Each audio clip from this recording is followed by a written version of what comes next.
शरीर की शक्ति के विकास के लिए हम दो चीजें करते हैं। एक उसका पोषण करते हैं, मतलब कि पोषण युक्त आहार लेते हैं, और दूसरा शरीर की एक्सरसाइज करते हैं। ठीक उसी तरह मन की शक्ति के विकास के लिए भी ये दो चीजें आवश्यक हैं, मन का आहार और मन की एक्सरसाइज। पहला, मन का आहार, पॉजिटिविटी। मन का आहार है पॉजिटिव बोलना, पॉजिटिव पढ़ना, पॉजिटिव सोचना इत्यादि से मन का पोषण मिलता है। दूसरा, मन की एक्सरसाइज, रिलैक्सेशन, विजुअलाइजेशन और मेडिटेशन से मन की एक्सरसाइज होती है।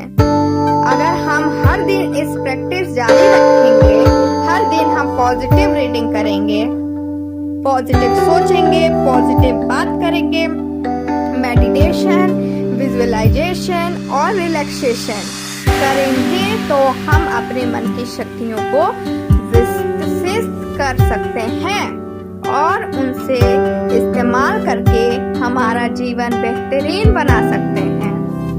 पॉजिटिविटी मन का आहार क्या है? सकारात्मक सोच, पॉजिटिव थिंकिंग के बिना जिंदगी अधूरी है। सकारात्मक सोच की शक्ति से घोर अंधकार को भी आशा की किरणों, लाइट्स ऑफ होप से रोशनी में बदला जा सकता है। हमारे विचारों पर हमारा स्वयं का नियंत्रण होता है, इसलिए यह हमें ही तय करना होता है कि हमें सकारात्मक सोचना है या नकारात्मक। हमारे पास दो तरह के बीज होते हैं, सकारात्मक विचार पॉजिटिव एवं नकारात्मक विचार नेगेटिव थॉट्स, जो आगे चलकर हमारे दृष्टिकोण एवं व्यवहार रूपी पेड़ का निर्धारण करता है। हम जैसा सोचते हैं वैसा बन जाते हैं। What we think we become। इसलिए कहा जाता है कि जैसे हमारे विचार होते हैं वैसा ही हमारा आचरण होता है। यह हम पर निर्भर करता है कि हम अपने दिमाग रूपी जमीन में कौन सा बीज बोते हैं। थोड़ी सी चेतना एवं सावधानी से हम कांटेदार पेड़ का महकते फूलों के पेड़ में बदल सकते हैं। बाइबल की एक कहानी काफी प्रसिद्ध है। एक गांव में गोलियत नाम का एक राक्षस था। उससे हर व्यक्ति डरता था एवं परेशान था। एक दिन डेविड नाम का भेड़ चराने वाला लड़का उसी गांव में आया जहां लोग राक्षस के आतंक से भयभीत थे। डेविड ने लोगों से कहा कि आप लोग इस राक्षस से लड़ते क्यों नहीं हो? तब लोगों ने कहा वो इतना बड़ा है कि उसे मारा नहीं जा सकता। डेविड ने कहा आप सही कह रहे हैं कि वह राक्षस बहुत बड़ा है, लेकिन बात ये नहीं है कि बड़ा होने की वजह से उसे मारा नहीं जा सकता, बल्कि हकीकत तो ये है कि वह इतना बड़ा है कि उस पर लगाया निशाना चूक ही नहीं सकता। फिर डेविड ने उस राक्षस को गुलेल से मार दिया। राक्षस वही था, लेकिन डेविड की सोच अलग थी।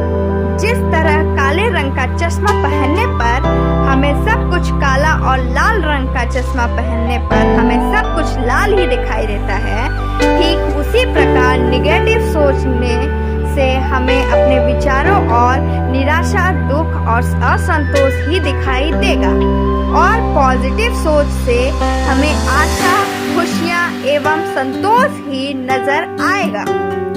यह हम पर निर्भर करता है कि सकारात्मक चश्मे से इस दुनिया को देखते हैं या नकारात्मक चश्मे से। अगर हमने पॉजिटिव चश्मा पहना है तो हमें हर व्यक्ति अच्छा लगेगा और हम प्रत्येक व्यक्ति में कोई न कोई खूबी ढूंढ ही लेंगे। लेकिन अगर हमने नकारात्मक चश्मा पहना है तो हम बुराइयां खोजने वाले कीड़े बन जाएंगे। सकारात्मक पॉजिटिविटी की शुरुआत आशा और विश्वास से होती है। किसी जगह पर चारों ओर अंधेरा है और कुछ भी दिखाई नहीं दे रहा, और वहाँ पर अगर हम एक छोटा सा दीपक जला देंगे तो उस दीपक में इतनी शक्ति है कि वह छोटा सा दीपक चारों ओर फैले अंधेरा को एक पल में दूर कर देगा। इसी तरह आशा की एक किरण सारे नकारात्मक विचारों को एक पल में मिटा सकती है। नकारात्मकता को नकारात्मकता समाप्त नहीं कर सकती, नकारात्मकता को तो केवल सकारात्मकता ही समाप्त कर सकती है। इसलिए जब भी कोई छोटा सा नकारात्मक विचार मन में आए, उसे उसी पल सकारात्मक विचार में बदल देना चाहिए।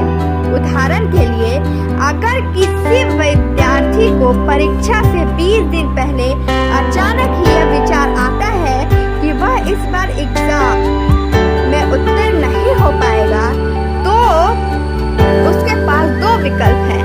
या तो वह इस विचार को बार बार दोहराए और धीरे धीरे नकारात्मक पौधे को एक पेड़ बना दे, या फिर उसी पल इस निगेटिव विचार को पॉजिटिव विचार में बदल दे और सोचे कि कोई बात नहीं, अभी भी परीक्षा में 20 दिन यानी 480 घंटे बाकी है और उसमें से वह 240 घंटे पूरे दृढ़ विश्वास के साथ मेहनत करेगा तो उसे उत्तीर्ण होने से कोई रोक नहीं सकता। अगर वह निगेटिव विचार को सकारात्मक विचार में उसी पल बदल दे और अपने पॉजिटिव संकल्प को याद रखे तो निश्चित ही वह उत्तीर्ण होगा। सकारात्मक सोचना या न सोचना हमारे मन के नियंत्रण में है और हमारा मन हमारे नियंत्रण में है। अगर हम अपने मन से नियंत्रण हटा लेंगे तो मन अपनी मर्जी करेगा और हमें पता भी नहीं चलेगा कि कब हमारे मन में नकारात्मक पेड़